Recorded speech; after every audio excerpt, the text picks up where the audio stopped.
Pay attention to this security footage. Thursday evening, Peninsula Towers, Dubai. The timestamp reads 6:47 p.m. A woman in blue nurse scrubs stands beside a silver Mercedes S-Class in the underground parking garage. She has been waiting for 23 minutes. She checks her phone, looks toward the elevator, checks her phone again. Then the elevator doors open. A man in a dark business suit steps out. Early 50s, expensive watch, leather briefcase. He sees her. He stops. For exactly 4 seconds, he does not move. Then he continues walking toward his car. The woman steps into his path. You cannot hear what they are saying, but you can see her gesturing, pleading. He shakes his head. She reaches into her bag. The camera angle is wrong. You cannot see what she pulls out, but you can see what happens next. 17 seconds of movement, then stillness. Then she sits down on the concrete floor next to him. She sits there for 1 hour and 43 minutes before she calls the police. Her name is Viviette Mercado. She is 38 years old. She has just killed the man she loved for 6 years. The man who promised her a future, then took it back with a single phone call. This is not about a woman scorned. This is about a document, a secret will, and 3 days between discovery and murder. In the next hour, I am going to show you exactly how a promise became a weapon. How $10 million written on paper meant more than the money itself. How a man's attempt to protect his mistress after death became the reason she killed him while he was still alive. Everyone assumed this was simple. Affair exposed, mistress seeks revenge. Crime of passion. Wrong. This was about belief, about what happens when someone builds their entire existence on a promise, then watches that promise get shredded in front of their eyes. The question is not why Viviette Mercado killed Zayden Al-Mazrouei. The question is, how many times did he promise her security before he took it all away? Here is what everyone missed at first, 48 hours before that parking garage. Tuesday morning, 9:15 a.m. Crescent Energy Holdings, executive suite on the 42nd floor overlooking Sheikh Zayed Road. Zayden Al-Mazrouei is in his office reviewing quarterly reports when his oldest son walks in without knocking. Rashid is 28 years old. He works in business development. He is being groomed to take over the company. He is holding a manila folder. His face is pale. Zayden looks up from his computer. What is it? Rashid closes the door. He walks to the desk. He places the folder in front of his father. Does not say anything, just looks at him. Zayden glances at the folder, then at his son. What is this? Rashid's voice is quiet, controlled. You tell me. Zayden opens the folder. Inside, there are documents, a copy of a will, property deed, bank statements, all marked with a name that makes his blood stop. Viviette Mercado. His hand freezes on the paper. Where did you get this? Your home office. You asked me to organize files for the audit. Silence. Father. Who is Viviette Mercado? Zayden closes the folder. That is private. Private? You are leaving her $10 million. You bought her a villa. You have been transferring 30,000 dirhams every month for how long? He pauses. How long? Zayden stands, walks to the window, looks out at the city. 6 years. Rashid actually steps back. 6 years. You have been having an affair for 6 years. Lower your voice. Who is she? Some woman you are paying. Do not speak about her like that. Then who is she? Zayden turns. She is someone I care about. Care about? You are 52 years old, married to my mother for 28 years. You have 4 children, and you are leaving 10 million of our money to your mistress. Watch your tone. My tone? You are stealing from this family. I built this fortune. I can do what I want with it. Rashid throws down another paper. It is a screenshot. Viviette's social media profile. Photo of her in the Marina Heights villa. Designer furniture. Expensive art. This is her? This is who you are destroying our family for. Zayden looks at the photo, says nothing. Does mom know? Silence. Does mom know? No. So you have been lying to her for 6 years. To all of us. Sneaking around with some nurse while we thought you were working late. It is more complicated than that. It is exactly that simple. You cheated. For 6 years. And you were planning to give her $10 million when you die so she would be taken care of while your actual family deals with the scandal. Zayden's voice hardens. My actual family has everything. The house, the business, the social standing. Viviette has nothing, just what I give her. Because she is your mistress. That is what mistresses are. She is more than that. Then why is she secret? Why have we never met her? Why is she hidden? No answer. Exactly. Because you know it is wrong. You know if you brought her into the open, everyone would see what this really is. An old man buying a young woman. She is 38. And you are 52. Married. With a family. This is disgusting. Zayden sits back down. What do you want me to do? End it. Now. Revoke this will. Never see her again. And if I do not, then I tell Mom. And we let the lawyers handle this. Silence stretches between them. Then Zayden nods. Fine. I will end it. Rashid picks up the folder. Today. I need time to. Today. Or I call Mom right now. Rashid leaves. The door closes. Zayden sits in his office for 20 minutes without moving. Then he picks up his phone. Sends a text message. We need to talk. Thursday. Your place. The response comes immediately. Is everything okay? He does not answer. Let me tell you what Zayden did not know. The will was not just money to Viviette. It was proof. Proof that 6 years of her life meant something. Proof that she was not just a secret. Proof that when he said, I love you, he meant it enough to protect her even after he was gone. Without that will, she was just a woman in a villa that could be taken away at any moment. With that will, she was someone who mattered. Someone who had been loved enough to be remembered. And in 48 hours, Zayden was going to take that proof away. He was going to sit across from her and explain that she never mattered as much as she thought. That his family, his reputation, his comfort all mattered more. That 6 years of promises were being revoked. Not because he stopped loving her, but because loving her had become inconvenient. And Viviette Mercado was about to discover that there is a difference between being loved and being loved enough. One keeps you safe. The other gets you killed. Or makes you kill. Let me tell you about Viviette first. Because she deserves that.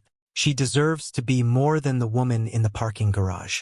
More than the mistress. More than the murderer. Viviette Mercado was born in Laguna Province, Philippines, in a town where everyone knew everyone's business. She grew up in a modest house with 3 siblings, went to Sunday Mass every week, graduated top of her nursing class at 24. Her mother cried the day she passed her board exams. You are going to save lives, she said. And Viviette believed her. She worked 2 years in Manila, sent money home every month, watched her younger brother graduate high school because of that money. When the overseas recruitment agency offered her a position in Dubai, she hesitated. It is so far, she told her mother. It is opportunity, her mother replied. So at 31 years old, Viviette Mercado boarded a plane to the United Arab Emirates with 2 suitcases and a dream of something bigger. She arrived in Dubai on a Tuesday afternoon. The heat hit her like a physical thing, different from Manila heat, drier, sharper. The recruitment agency had arranged shared accommodation. International city, studio apartment with 3 other Filipina nurses. Rent split 4 ways. They worked different shifts so someone was always sleeping while someone else was coming or going. Viviette got the ICU position at Emirates Metro Hospital. 12-hour shifts, 3 days on, 2 days off. The work was hard, but she was good at it. Patients remembered her. Families thanked her. Doctors requested her for difficult cases because she stayed calm under pressure. You have a gift, her supervisor told her after a particularly challenging trauma case. You make people feel safe. Viviette did not know how to explain that it was not a gift. It was necessity. You learn to make people feel safe when you are terrified yourself. When you are alone in a foreign country where you do not speak the language fluently, where you are not a citizen, where your visa depends on your employer, where deportation is always one mistake away. You learn to smile, to be kind, to be necessary, because necessary people do not get sent home. 7 years she lived like this. Hospital, grocery shopping, church on Sundays, video calls with family back home. Her younger sister got married. Viviette watched the wedding on her phone from her shared studio in International City. When will you get married? Her mother asked every call. Soon, Viviette lied. How do you explain that dating is complicated when you work 12-hour shifts and live with 3 other women and send most of your salary home? How do you explain that the men you meet are either married or treating you like entertainment before they return to their home countries? How do you explain the loneliness of being 38 years old in a city of millions where you know everyone at work but no one really knows you? I am too busy, she told her mother. Too focused on my career. The truth was simpler. She was waiting. For what? She did not know. Just something more than this. Then Zayden's mother was admitted to ICU. Severe heart condition. Triple bypass surgery scheduled. High risk due to age and complications. Viviette was assigned as primary nurse. Night shift. The son visited every evening. Stayed until midnight, sometimes later. Zayden Almezrouei, 52 years old but looked younger. Expensive suits. Calm demeanor. He never demanded special treatment. Never raised his voice at staff. Just sat beside his mother's bed and held her hand and asked Viviette questions about her condition. Is she in pain? We are managing it. Will she survive the surgery? The doctors are excellent. She has a good chance. But not certain. Nothing is certain. He looked at her then. Really looked. You are honest. I appreciate that. She brought him coffee one night. Unsweetened. The way he liked it. She had noticed. You did not have to do that. You are here every night. It is the least I can do. What is your name? Viviette. Viviette. Pretty name. Where are you from? Philippines. Laguna Province. Long way from home. Yes. Do you miss it? She smiled. Every day. They talked more after that. Small conversations during her rounds. He asked about her family, her work, why she came to Dubai. Better opportunities, she said. Better than what? Better than staying home and never seeing what else is possible. He nodded like he understood. Maybe he did. His mother died 3 weeks later. Post-surgical complications. Organ failure. Viviette was there when it happened. Held Zayden's hand while he cried. I am sorry, she whispered. You did everything you could. It does not feel like enough. It never does. After the funeral, Viviette thought she would never see him again. Patients die. Families grieve and move on. That is how it works. But 2 weeks later, Zayden appeared at the hospital. Not as a visitor. Just standing in the lobby with flowers. He saw her coming out of her shift. Viviette. She stopped. Mr. Almezrouei? These are for you. He handed her the flowers. For taking such good care of my mother. You did not need to. I wanted to. Can I buy you coffee? She should have said no. She knew she should have said no.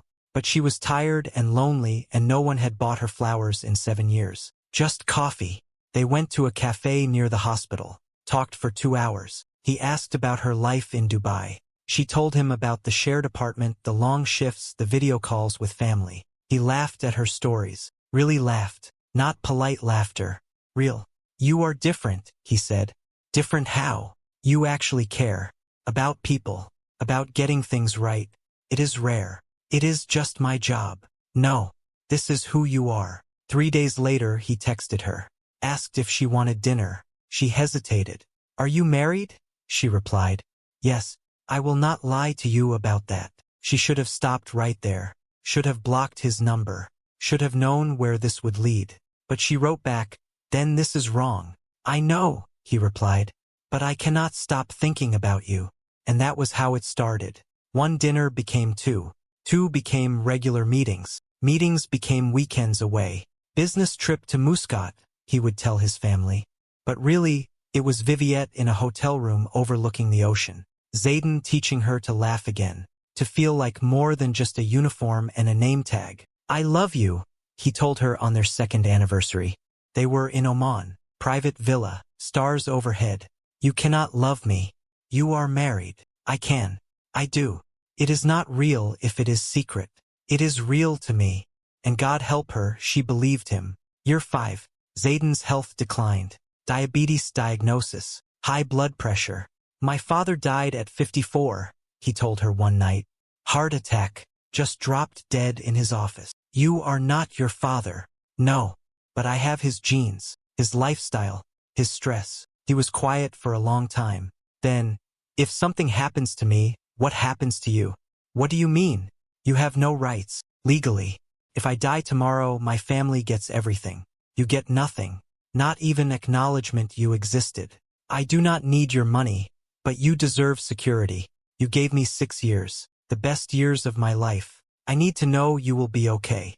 1 month later, he showed her documents. A will, property deed, a trust fund. This is yours. When I am gone, you will never have to worry. Viviette cried, not from joy, from relief, because the will was not about money. It was proof that she mattered, that 6 years meant something, that she was not just hidden but protected, loved.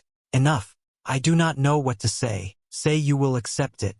Say you will let me take care of you. Okay. Promise me you will never worry about the future again. I promise. And for 1 year she believed it, decorated the villa, planted a garden, started imagining a future where maybe eventually they could be public, where she would not always be the secret. But that future required one thing. It required Zayden to be brave enough to choose her. And on Thursday evening in a parking garage, Viviette Mercado was about to discover that he never was, that the will was a promise made by a man who did not believe he would ever have to keep it. And that broken promises do not just hurt, sometimes they kill. Year 5 of the affair. Zayden is 51 years old. His doctor has just told him his A1C levels are dangerously high. Type 2 diabetes. Uncontrolled. He needs to lose weight, reduce stress, change his entire lifestyle. If you do not take this seriously, the doctor says, you are looking at kidney failure, heart disease, stroke. Zayden nods. He has heard this before.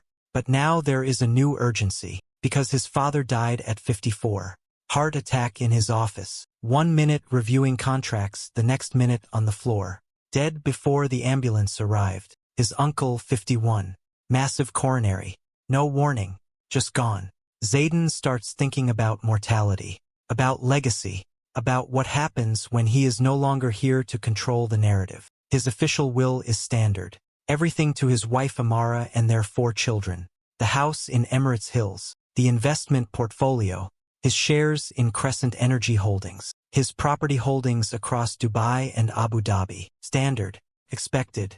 The kind of will that makes sense for a man of his position. But there is a problem. That will makes no provision for Viviette. In the eyes of the law, she does not exist. 6 years of her life. Completely invisible. If he dies tomorrow, she gets nothing. Not the villa. Not security.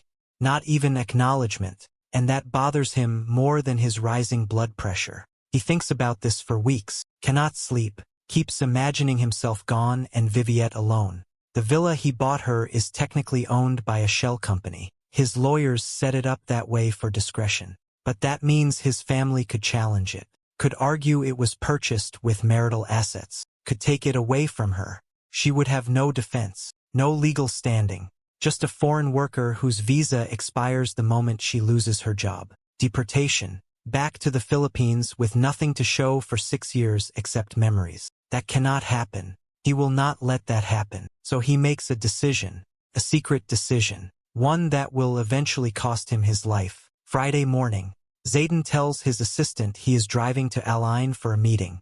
Business acquisition. He will be back by evening.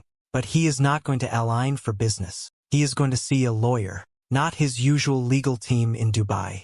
They know his family. They would ask questions. He needs someone completely separate, someone discreet. He found a small firm online. Hassan and Associates. 1 lawyer. Small office. Perfect. He arrives at 10 a.m. The office is modest. 2nd floor of an older building. Air conditioning that barely works. Mahmoud Hassan is in his 60s. Thick glasses. Careful manner. Mr. Almazrouei, please sit. They exchange pleasantries. Then Zayden gets to the point. I need to create a second will, completely separate from my primary estate documents. Mahmoud's expression does not change. He has been a lawyer for 40 years. He has seen everything. A second will. May I ask why? I have someone in my life. She has been important to me. If something happens, I need to ensure she is taken care of. This someone. She is not your wife. No. And your family does not know about her. Correct. Mahmoud removes his glasses, cleans them carefully. Mr. Almazrouei, I must tell you, when you die, all wills become public record during probate. If you create a second will leaving assets to someone outside your family, they will discover it. I understand, but by then I will be dead. They cannot hurt me. They can hurt her. Which is why I need to make the bequest large enough that she can defend herself legally. Hire lawyers. Fight if necessary. Mahmoud nods slowly. How much are we discussing? 10 million dirhams, plus a property deed, plus a monthly stipend for life. Mahmoud's pen stops moving. That is substantial. She deserves it. Mr. Al-Mazrouei, are you certain? This will cause considerable difficulty for your family, possibly scandal. My family will still inherit 47 million. They will be fine. And this woman, what is her name? Viviette Mercado, Filipina national. She is a nurse. Mahmoud writes this down. There is something else you should know. If your family contests this will, they might argue you were not of sound mind when you created it, or that she exerted undue influence. She knows nothing about this, yet. That might help your case. But Mr. Al-Mazrouei, I must advise you. There are other ways to provide for someone discreetly. Trusts, offshore accounts, arrangements that would not become public. I want it in a will. I want it official, legal. I want her to know that I thought about her, protected her, that she mattered enough to be written into my legacy. Silence. Then Mahmoud nods. Very well. Let me draft the documents. 3 hours later, Zayden signs the second will. Mahmoud witnesses it, seals it, stores it in his office safe. This is now a legally binding document, Mahmoud says. When you pass, I am obligated to file it with the courts. I understand. One more thing. The property you mentioned, the villa in Marina Heights, it is already in her name. Through a shell company, yes. Then technically she already owns it. You do not need to include it in the will. I want it there anyway. I want documentation that I gave it to her intentionally, not as some gray area arrangement. As you wish. Zayden leaves Al Ain feeling lighter than he has in months. He has done the right thing. Viviette will be protected, secure. She can stop worrying about visas and deportation and what happens when he is gone. She will have a future. But he has made a fatal calculation error. He has assumed that the will only matters after he dies. He has not considered what happens if someone discovers it while he is still alive. 2 weeks later, Thursday evening, Zayden takes Viviette to dinner at Jewel of the Gulf restaurant. Top floor of Atlantis. View of the Palm. He has been planning this for days. How to tell her. What to say. I have something to show you, he says after dessert. He slides an envelope across the table. What is this? Open it. She does. Inside are copies of documents. Legal documents. She reads slowly. Her English is excellent, but legal terminology is difficult. Then she understands. Zayden. What is this? It is a will. My will. For you. But you already have a will. This is separate. Private. Just for you. She reads the numbers. 10 million dirhams. Monthly stipend. Property deed for the villa. Her hands start shaking. This is too much. It is not enough. Zayden, I do not want your money. I want you. You have me. But I also need to know you will be okay. When I am gone. Do not talk about dying. I am 51. Not healthy. Family history of heart disease. I need to face reality. Reality is we have now. Today.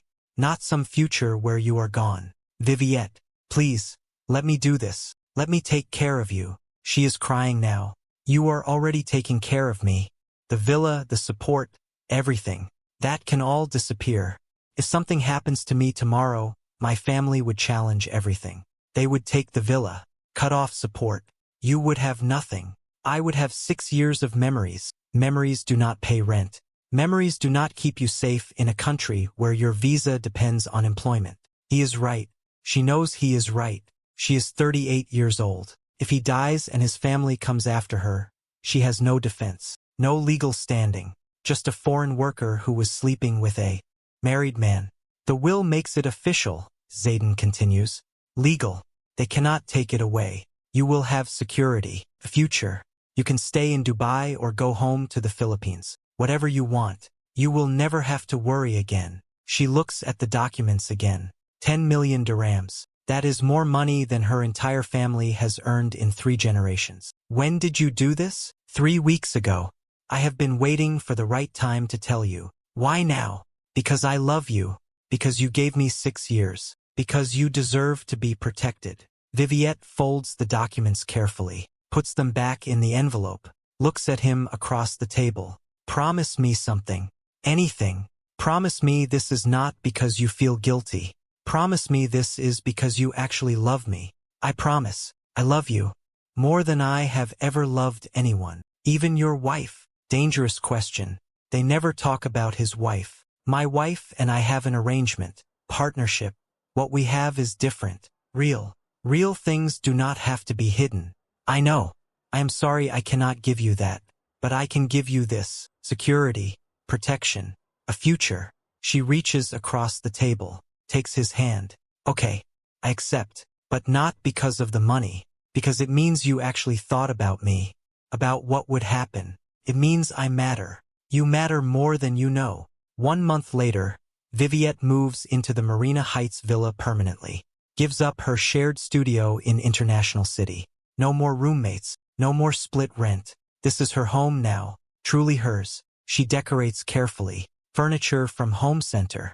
Art from local galleries. She plants a garden on the balcony. Herbs and flowers. She sends photos to her mother. I have my own place now. A real home. Her mother is impressed. How can you afford this? My salary increased. I am doing well. She cannot tell her mother the truth. Cannot explain the married man. The secret will. The 6 years of being hidden. Her mother would be ashamed. So she lies. And the lies feel like part of the protection Zayden promised. Keep the secret. Stay safe. For the next year, Viviette lives in a strange kind of peace. The will is locked away with the lawyer in Align. Zayden visits 3 times per week. Tuesdays, Thursdays, Saturdays. Reliable. Consistent. They cook together. Watch movies. Talk about his work, her shifts at the hospital. They do not talk about the future in concrete terms. But sometimes, late at night, Viviette lets herself imagine. Maybe in 5 years when his youngest daughter finishes university. Maybe when he retires from the company. Maybe when the timing is right, he will divorce Amara. Maybe they can be public. Maybe she will not always be the secret. The will makes her believe this is possible. Because why would he protect her so thoroughly if he did not plan on being with her? Why would he secure her future if he intended to walk away? The will is proof, not just of love, but of commitment, intention, a future together. She believes this completely, and that belief is about to destroy everything. Tuesday morning, 9:15 a.m. This is where it starts to fall apart. Rashid Al-Mazrui is in his father's home office in Emirates Hills. His mother asked him to organize business files for the annual audit. Tax documents, investment records, property deeds, routine work. He has done this before. The office is exactly what you would expect. Dark wood furniture, bookshelves with leather-bound volumes that have never been read, family photos on the desk, Zayden and Amara at a charity gala, the 4 children on graduation days, everyone smiling, the perfect family. Rashid works methodically, files documents by year, by category. Then he finds a folder that does not belong. Manila envelope, unmarked, shoved behind a row of books. He pulls it out, thinks maybe it is old contracts, something misfiled. He opens it. Inside are documents, legal documents. He starts reading, then stops, reads again. His hands go numb. There is a will, a second will. Not the family will that everyone knows about. A different one, created 18 months ago. Filed with Hassan and Associates in Align. Beneficiary, Viviette Mercado. Amount, 10 million dirhams. Property deed, Villa in Marina Heights, Unit 2407. Monthly stipend, 50,000 dirhams for life. Rashid's brain cannot process this. He reads it 3 times. Then he pulls out his phone, searches the name, Viviette Mercado. Her Facebook profile is semi-private, but he can see enough. Profile photo. Woman in her late 30s, pretty, Filipina features. One public photo from 6 months ago. She is standing on a balcony, expensive view. Caption reads, grateful for unexpected blessings. He recognizes the view.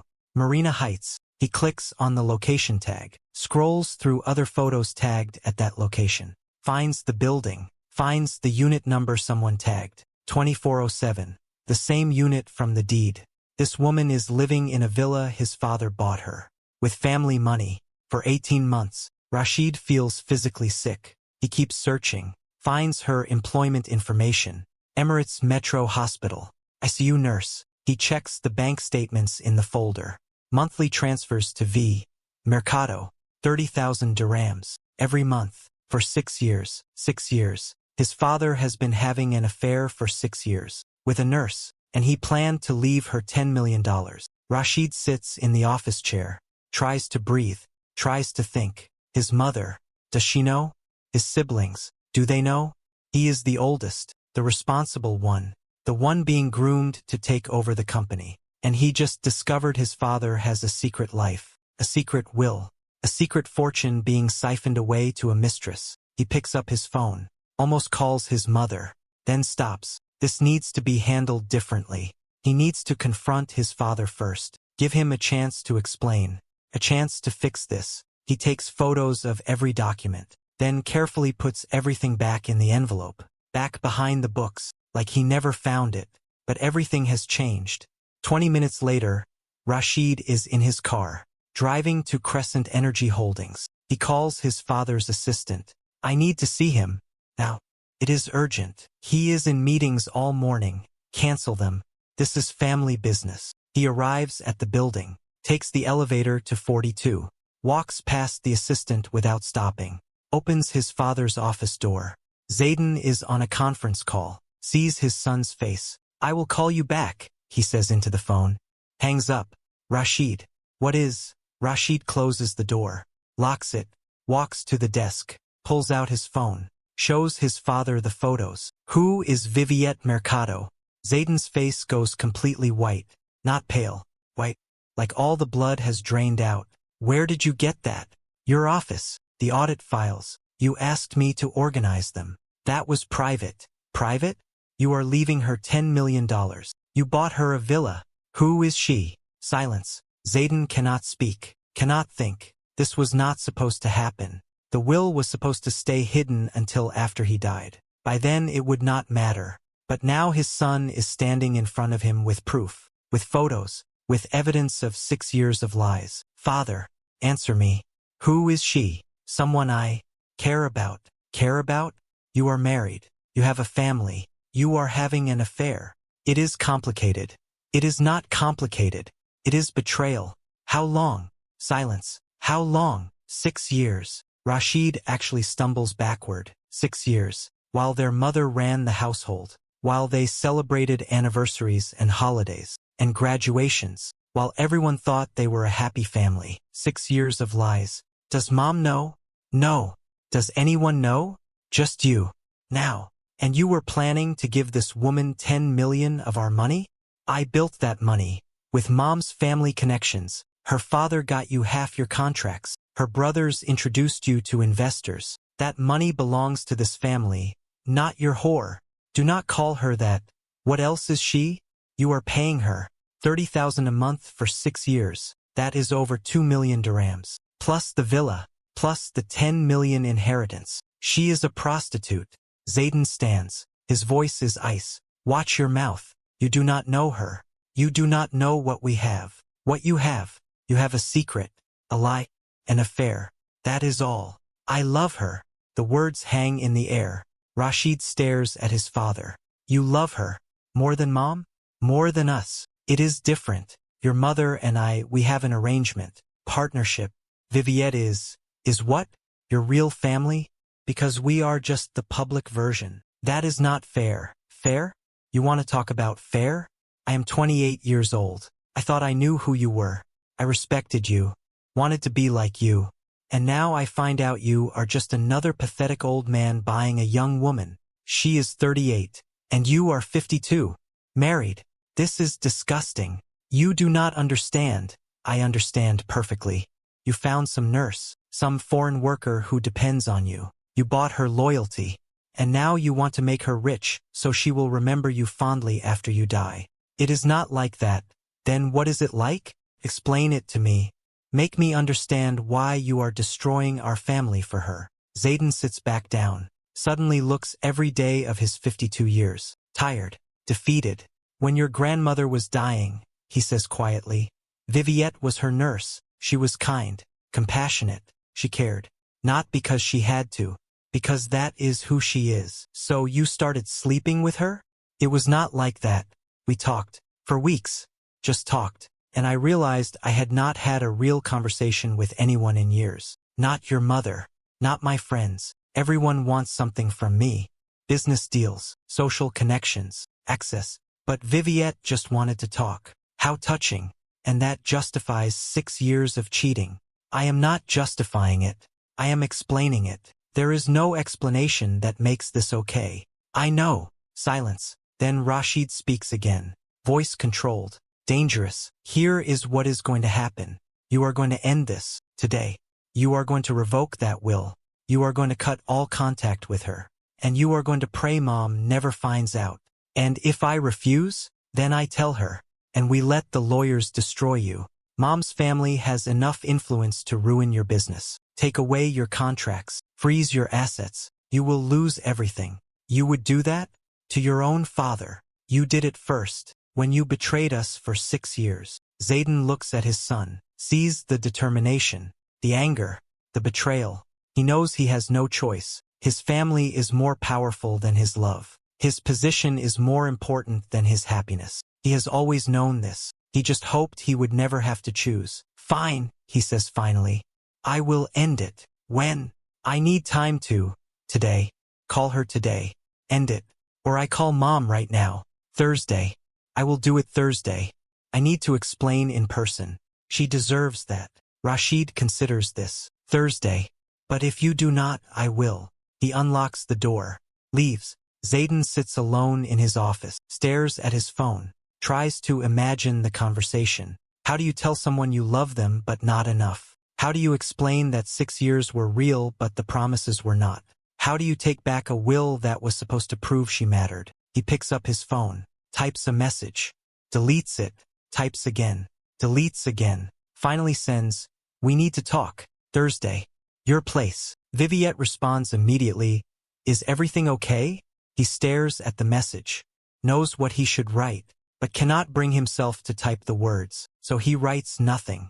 And that silence is the first crack. By Thursday evening, that crack will become a chasm, and Viviette Mercado will be standing on one side, with a knife in her hand, and 6 years of broken promises between them. Thursday, 6:47 p.m. Viviette has been checking her phone every 3 minutes since 6:30.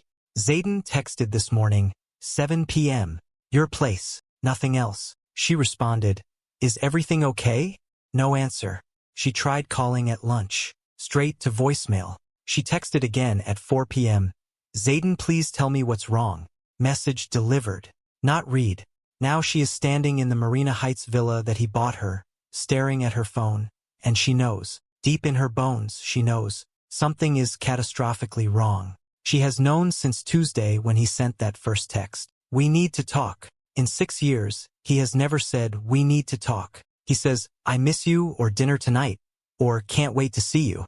He does not say, we need to talk, like she is a problem to be solved. She looks around the villa. She has lived here for 18 months, made it a home. The couch she picked out from Home Center.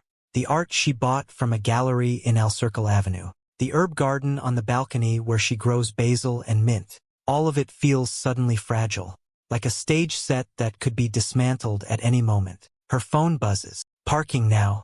Be up in 5. She does not respond. Just walks to the mirror. Checks her appearance. Hair pulled back. Simple dress. No makeup. She does not know why that matters, but it does. Maybe she wants him to see her without artifice. Without the version of herself she performs. Just Viviette. After 6 years, maybe he owes her that.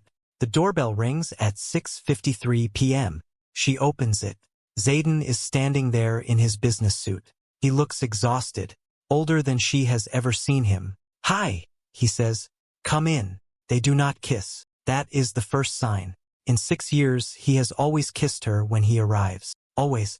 But tonight he walks past her into the living room and sits on the couch like he is at a business meeting. She sits across from him, not next to him. She needs distance for whatever is coming. What's wrong? She asks. He looks at her, really looks, and she sees it in his eyes. Grief, guilt, decision. They found out, he says. My family. About us. About everything. The room tilts. How? My son, Rashid.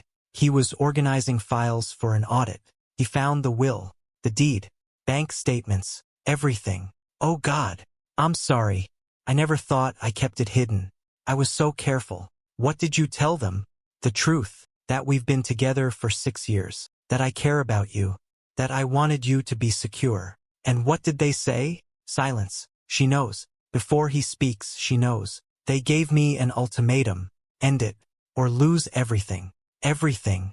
The business, my position, my family's support, my reputation, everything I've built, everything except me. Viviette, you chose everything except me. It's not that simple. It is exactly that simple. They told you to choose, and you chose them. He stands, walks to the window, cannot look at her. If I don't end this, they'll destroy me. My father-in-law has connections at every level. My contracts depend on his family's influence. My business relationships, everything. They can take it all away. So take it away. We'll start over, somewhere else, somewhere they can't reach. With what? Money? If they freeze my assets, I have nothing. We have nothing. We have each other. He turns. That's not enough. The words land like physical blows. She actually feels them. In her chest, in her throat. 6 years. And I'm not enough. That's not what I meant. Then what did you mean? Explain to me how that's not enough means something different. I mean, we can't live on love. We need security, stability. I can't give you that if I lose everything. You already gave it to me. The will, the villa. You promised me security. His face changes, hardens. I have to revoke the will.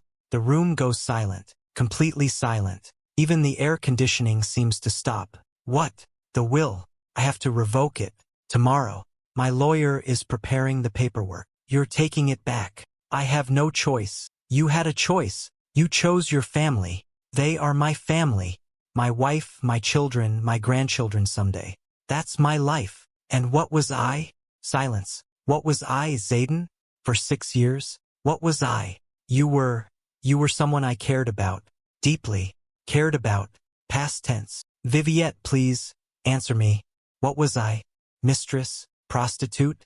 Convenience. Don't do this. Do what? Ask for honesty? After 6 years of being hidden, I think I deserve honesty. He sits back down, puts his head in his hands. You were someone who made me feel alive, who made me remember what it's like to be wanted for who I am, not what I provide. You were light. You were hope. You were everything I was missing, but not enough to fight for, not enough to lose everything for. She stands, walks to the kitchen, needs space, needs air, needs anything except looking at him. The villa, she says. Are you taking that too? No, I can't. Too many questions, too much paperwork. It would raise flags. You can keep it. How generous. Viviette, so that's it? 6 years. A villa. Thanks for playing. That's not fair. That villa is worth 3 million dirhams. 3 million for 6 years of my life? That's what I'm worth? A transaction? I didn't mean it like that. How did you mean it? That you're paying me off? Buying my silence. I'm trying to be fair. Fair. Her voice cracks. Fair would have been honesty from the start. Fair would have been telling me I'd never matter more than your reputation. Fair would have been not making promises you never intended to keep. I intended to keep them. When? After you died? When it was convenient. When you couldn't be embarrassed by me anymore. He stands, voice rising. What did you think would happen? That I'd divorce my wife? Shame my family? Destroy my children's inheritance? For what? For a nurse from the Philippines. Everything stops. The exact wrong words. The words you cannot take back. Viviette turns to look at him. Her voice goes quiet. Deadly quiet. A nurse from the Philippines. That's not. I didn't mean. Yes, you did. That's exactly what you meant. I was never your equal. I was your secret. Your shame. The foreign worker you could hide. I didn't hide you. I protected you. From what? From respect. From acknowledgement. You hid me because you were embarrassed. A 52-year-old oil executive with a Filipina nurse. What would people say? That's not true, isn't it? 6 years and you never introduced me to your friends, your colleagues, your family. I was never invited to dinners or events or anything that mattered. I was the woman you visited in secret, the woman you paid to stay quiet. I gave you everything. You gave me lies. You made me believe I mattered. The will wasn't about money. It was proof. Proof that 6 years meant something. That I wasn't just convenient. You weren't. Then why are you here? Why are you taking it all back? If I mattered, you'd fight. You'd choose me. I can't. You mean you won't? They are both shouting now. 6 years of hidden resentment pouring out. You want to know the truth? Zayden's voice is sharp, cruel.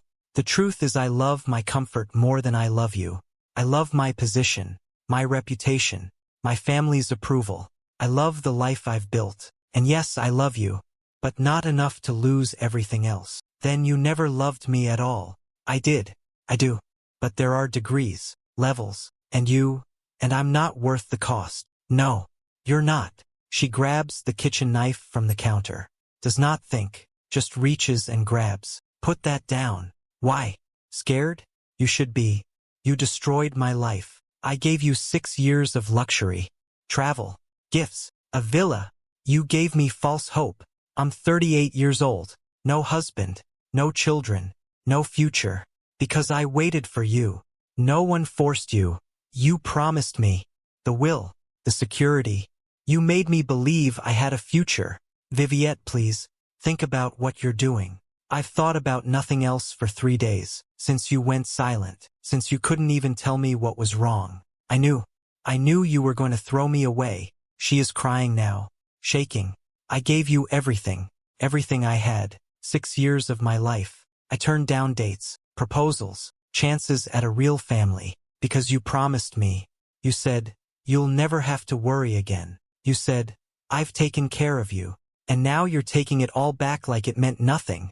It meant something. Not enough. She lunges. The knife enters his shoulder. He screams, falls backward. Viviette, stop. But she cannot stop. 6 years of being hidden, of being second, of being the secret, of waiting, of believing, of hoping. All of it pours out through the knife. Second stab. Abdomen. 6 years. Third stab. Chest. You promised me. He is on the floor now, bleeding, trying to crawl toward the door. She follows. Fourth stab. Back. I loved you. Fifth, sixth, seventh. I believed you. He has stopped moving, stopped trying to escape, just lying there, blood spreading across the white tile floor.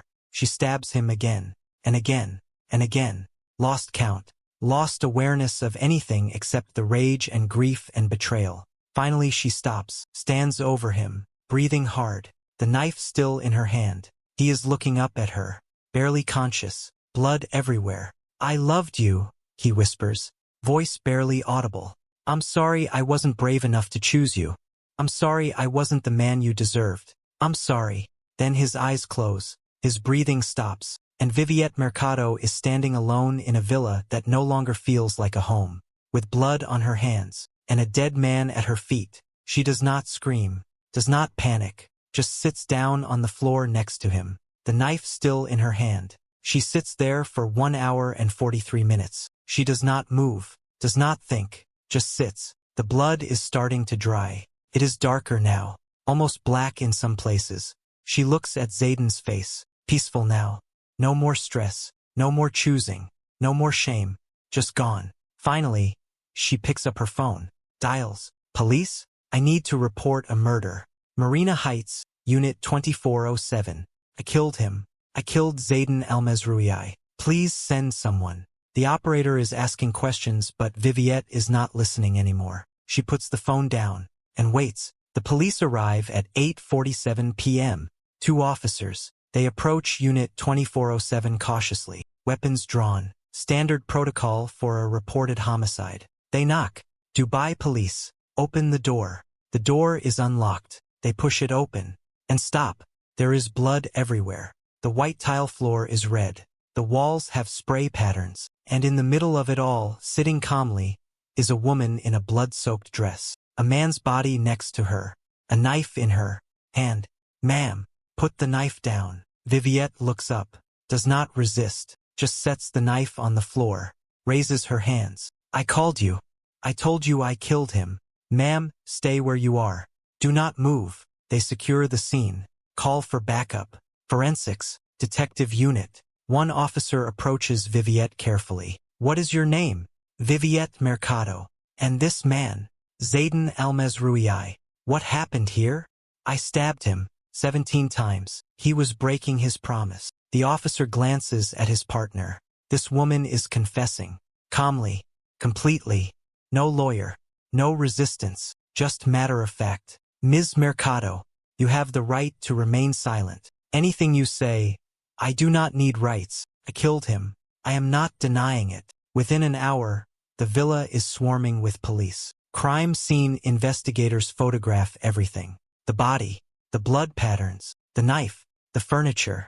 They find Viviette's belongings throughout the apartment. Her clothes in the closet, her toiletries in the bathroom, her photos on the walls. This was not just a meeting place. She lived here.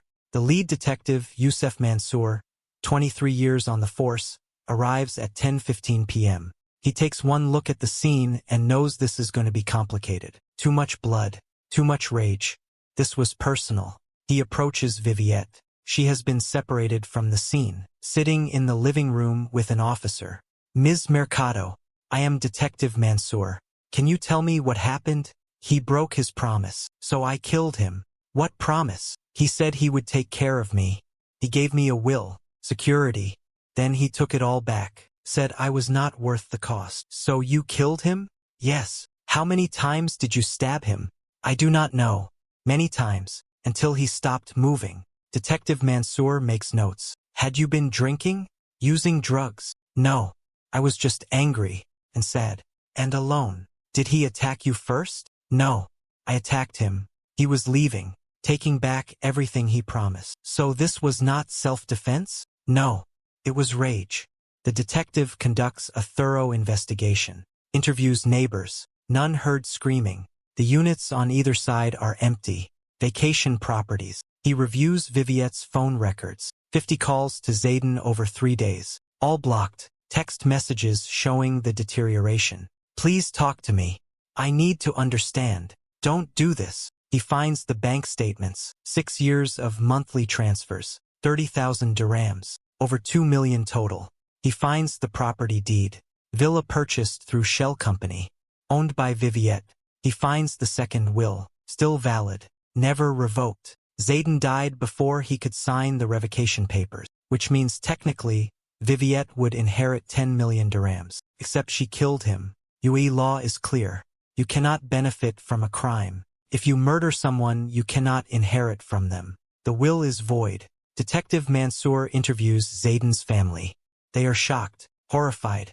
Amara gives a statement through her lawyer. My husband was ending an inappropriate relationship. This woman killed him for it. She should face full punishment under the law. Rashid gives a statement. My father made a mistake, terrible mistake, but he was trying to do the right thing, to end the affair, to come back to his family. She murdered him for it. The other children declined to comment. Too traumatic, too public. Detective Mansour interviews Viviette's colleagues at Emirates Metro Hospital. They are disbelieving. This cannot be right. Viviette is the kindest person. She would never hurt anyone. She was always gentle with patients, always calm. This does not make sense. Something terrible must have happened. She must have been pushed.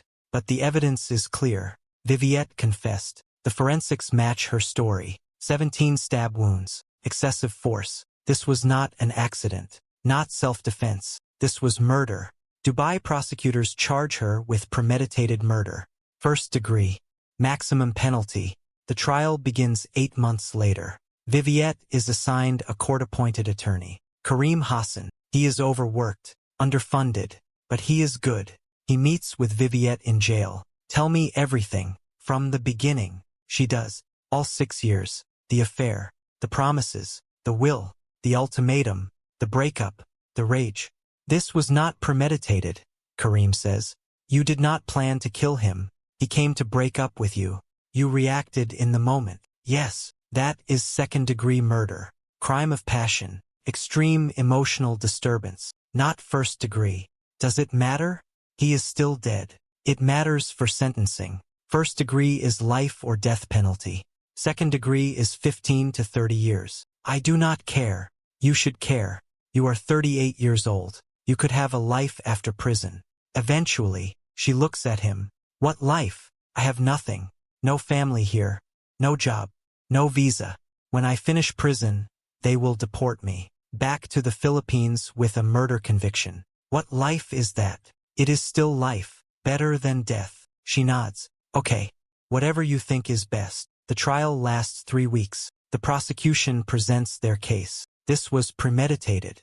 Viviette knew Zayden was coming to break up with her. She prepared mentally. She grabbed a knife. She stabbed him 17 times. That shows intent, planning, malice. Ladies and gentlemen of the jury, the lead prosecutor says, this was not a crime of passion. This was murder. 17 stab wounds. That is not someone who snapped. That is someone who wanted him dead, who kept stabbing even after he was incapacitated, even after he was dying. That is murder. They present evidence, crime scene photos, the knife, the blood patterns, Viviette's confession. She admitted everything. No remorse, just anger that he broke his promise. As if a broken promise justifies taking a life. They present character witnesses. Amara takes the stand, elegant, composed. My husband made a mistake. He had an affair, but he was trying to correct it, to come home, to be with his real family. She killed him for choosing us over her.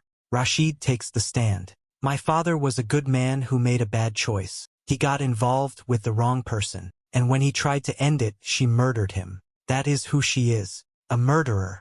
The defense presents their case. This was not premeditated. This was extreme emotional disturbance. 6 years of promises, 6 years of being hidden, 6 years of believing she had a future. Then it was all taken away in 3 days. Ladies and gentlemen, Karim says, imagine building your entire life on someone's promise, giving up everything, your youth, your chances at a family, your dignity, all because someone promised you security. Then imagine that person taking it all back, not because they do not love you, but because loving you became inconvenient. That is what happened to Viviette Mercado. And yes, she snapped. She reacted violently, but this was not planned.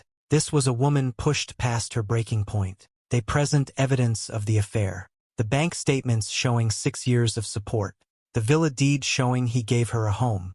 The will showing he planned to leave her 10 million dirhams. Why would she kill him if she knew she would inherit? The will was still valid. If she waited, she would get everything. But she was not thinking about money. She was thinking about betrayal, about being told she was not worth the cost. After 6 years, they present character witnesses. Viviette's colleagues testify.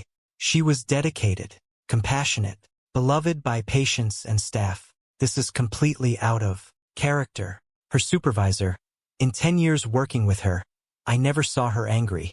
Not once. She was always calm, always kind. A former patient, she saved my life. Literally.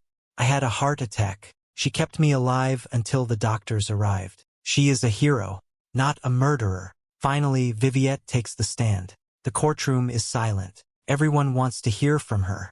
Ms. Mercado, Karim asks gently, did you kill Zayden Almazrouei? Yes. Why? She is quiet for a long moment, then speaks. Because he made me believe I mattered. For 6 years, he told me I was important, that he loved me, that he would take care of me. He gave me a will, 10 million dirhams. That was not about money. That was proof. Proof that I was not just hidden, that I was protected, valued, that 6 years of my life meant something. She pauses. Then in 3 days, he took it all back. He said I was not worth the cost, that his comfort mattered more than me, that I was just a nurse from the Philippines, like I was nothing, like 6 years were nothing. So you killed him? I killed the man who destroyed my future, who promised me security then revoked it when it became inconvenient, who made me believe I was loved then told me I was not worth fighting for. Tears now. I am 38 years old. I have no husband, no children, no family here. I gave him everything, and he threw me away. So yes, I killed him. Do you regret it? Long silence. I regret loving him. I regret believing him. I do not know if I regret killing him. Maybe when I am old and in prison, I will regret it. But right now I just feel empty. The prosecutor cross-examines. Ms. Mercado, you stabbed him 17 times. That is not a moment of rage. That is sustained attack. I could not stop. Every stab was a promise he broke. A year I wasted. A dream he destroyed. Did he threaten you? No. Did he attack you? No. Did he give you any reason to fear for your life? No. So you murdered him because he broke up with you? I murdered him because he made me believe I had a future, then took it away. The jury deliberates for 11 hours. They find her guilty, but not of first-degree murder. Second degree. They accept that it was not premeditated, that it was a crime of passion, but they also accept that she committed murder. The judge sentences her. Ms. Mercado, you took a life. That is the most serious crime. Whatever injustice you suffered, nothing justifies murder.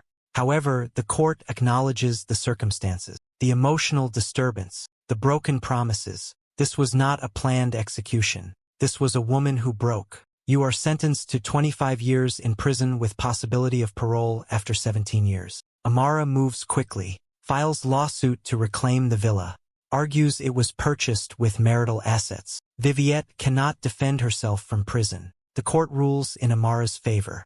The villa is sold. Proceeds go to Zayden's estate, divided among his wife and children. Viviette gets nothing. She spends her first year in prison in shock, cannot process what happened, cannot believe she killed him, but slowly, she adjusts, becomes a model prisoner, teaches English to other inmates. Most are foreign workers like her, housemaids who killed abusive employers, nannies who fought back. They understand each other. Years pass. Her mother in the Philippines dies. Year 3. Viviette is not allowed to attend the funeral. Her siblings visit once. Year 2. Then stop coming. Too painful. Too expensive. She is alone. Year 18.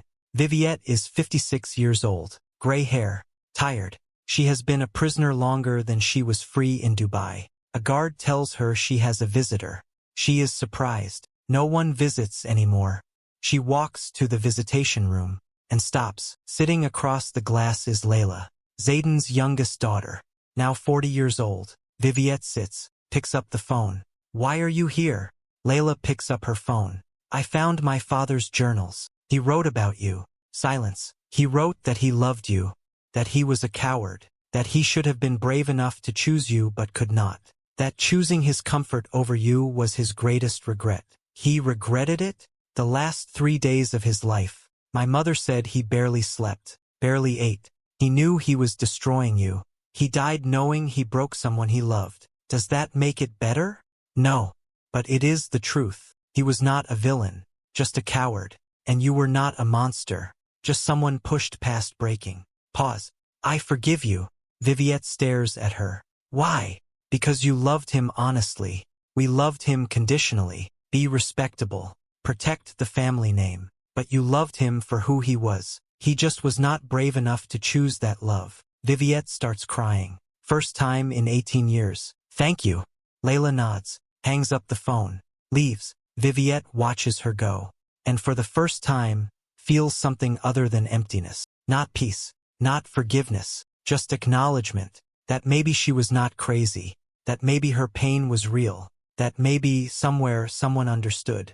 This is what happened to Viviette Mercado and Zayden El-Mesroui. 6 years. A secret will. 17 stab wounds. Everyone wants it to be simple. Gold digger kills sugar daddy. But it was never about gold. It was about belief. Viviette believed the promises. The will was proof she mattered. When he revoked it, he told her she never really did. That she was convenient until she was not. 17 stab wounds. 1 for each time she believed him. Should she have killed him? No. But can we understand why? If we have ever built our life on someone's promise, if we have ever been told we are not worth the cost, maybe we can. Viviette is eligible for parole in 7 years. She will be 63.